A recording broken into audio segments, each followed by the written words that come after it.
Good morning, afternoon, or evening. Welcome to today's Facebook Live.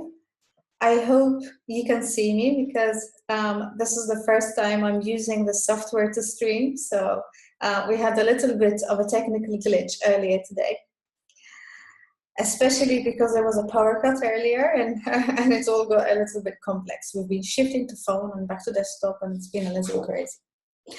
So here I am, and I am streaming the first live training that I will be showing you in this group. I have a few live trainings planned for you. I will be delivering them once a week, more or less at the same time on a Wednesday as today. The idea is to help you understand a little bit better how content marketing and online marketing works. So for those of you who don't know me yet, I'm Stephanie Fiteni. I'm a content strategist and coach. And what I do is I help coaches, consultants, and small businesses carve their online audience. So I help them through content strategies and creating online funnels. I help them create an audience and turn that audience into people who actually buy their services and their products. One of the things I like to do most is give people free value, and I love to help people and to do training days. So the series of training is going to be basically based on some blog posts that I will be writing on a weekly basis, and there will be a blog post which is a follow-up to every training session. So let's dive straight in today, and the topic I'm going to talk about today is 5 things successful bloggers do daily. Now, so the first point I have is take notes. So how do bloggers, as you know, blogging is a daily thing, and apart from the consistency of course, writing every day, there are other things that you can do outside the time that you're actually writing or blogging to actually make sure that your blogs are more successful. So the first tip is to take notes. I like to use apps like Evernote, even the Mac Notes that are available on iCloud. So any app, whether it's simple or as long as you can organize your notes and you can take notes anywhere. So you can use your phone, or you can use your laptop, or you can use any device that you're working on. As long as they're with you on the go, then any app to take notes is going to work. All you need to do is just type in what you're thinking about. Now, I know what you're thinking. You're thinking, what do I take notes about? And of course, this notes app should be there available for you for those moments where maybe you're on Sunday lunch with your family, or perhaps you're just about to fall asleep, an idea pops into your head and you think, oh, that's a fantastic idea. I will definitely remember that one in the morning. And of course, the following day, you don't remember it.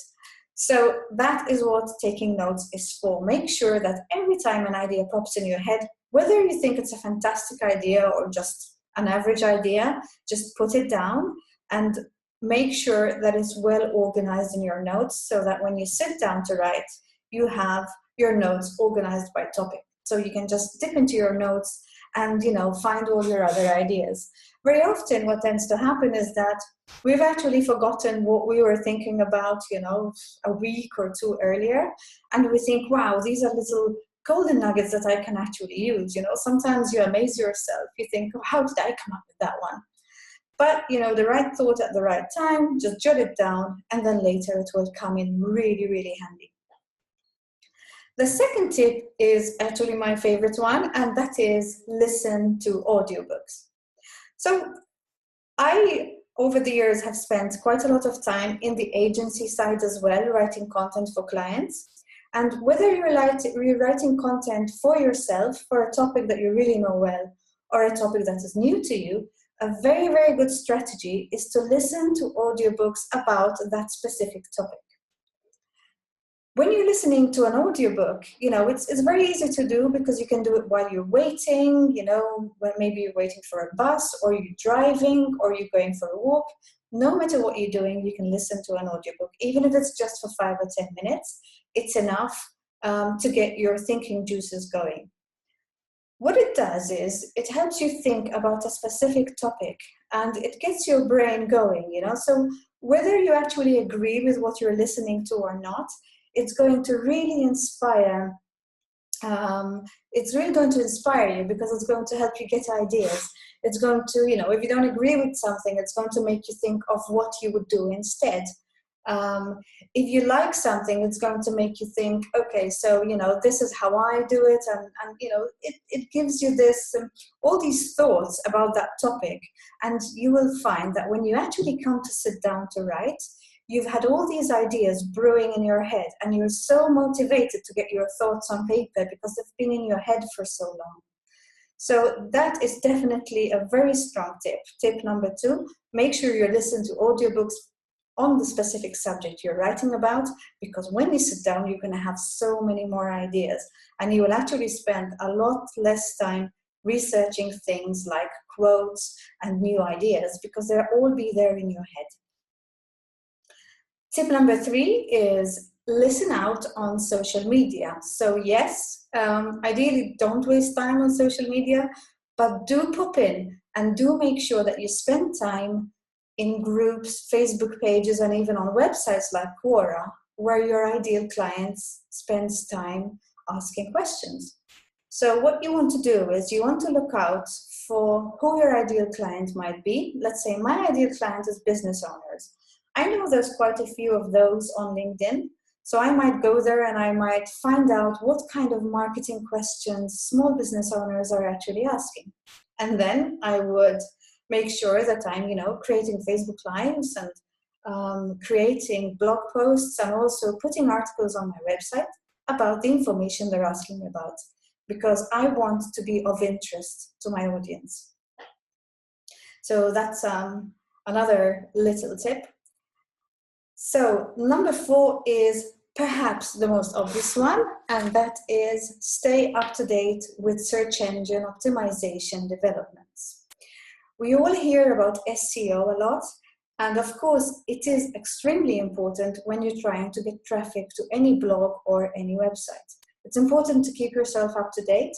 If you're not technical, don't worry, you don't need to know the technical side, just learn as much as you can about what you can control, which is, the amount of keywords, how you do your titles, what descriptions you put in your images. So make sure that you subscribe to an SEO blog, a search engine optimization blog, written ideally in a way that you understand. So make sure that you choose a level of technicality that you're comfortable with, but make sure you follow at least one of these blogs so that when there are new developments in search engines, you are up to date. And last but not least, because it's last but should also be first, is the statistics. Bloggers that are successful watch their statistics. However, it's not just any statistics. I'm not particularly interested in how many Facebook likes you've got, because what matters is the statistics that give you an indication whether you're actually reaching your goals or not. So if my goal is to grow my Facebook page audience, then yes, my Facebook likes would be a good statistics to follow. However, if my goal is to land 2 clients by the end of the month, then I need to be looking at how many conversion rates I have, how many leads I'm getting from my blog, and how many people I'm meeting, and how many sales I'm closing. So in that case, the amount of likes on my page are actually irrelevant. So it's very important that you watch your statistics and also that you watch the ones that are specific to your goals. So when you're designing your goals, you need to make sure that you actually list the statistics that you're going to look at and the ones, because they are the ones that are going to be relevant to your progress. So extremely important that you measure only what is important. Otherwise, you get lost in all the numbers and you feel overwhelmed. and it becomes even more difficult to find meaning in what you're doing and to understand whether you're making progress or whether you're not. So very important how you set your goals. So those are the 5 tips I had for you today. I would like to thank you very much for watching this Facebook Live. If you have questions about this specific video, do leave them in the messages, in the comments underneath.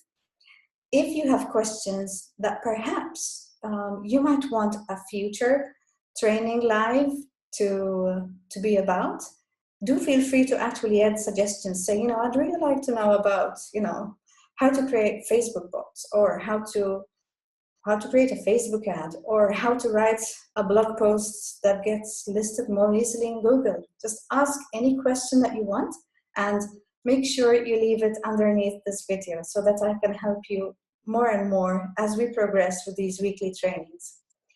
Thank you very much for following, and see you next week.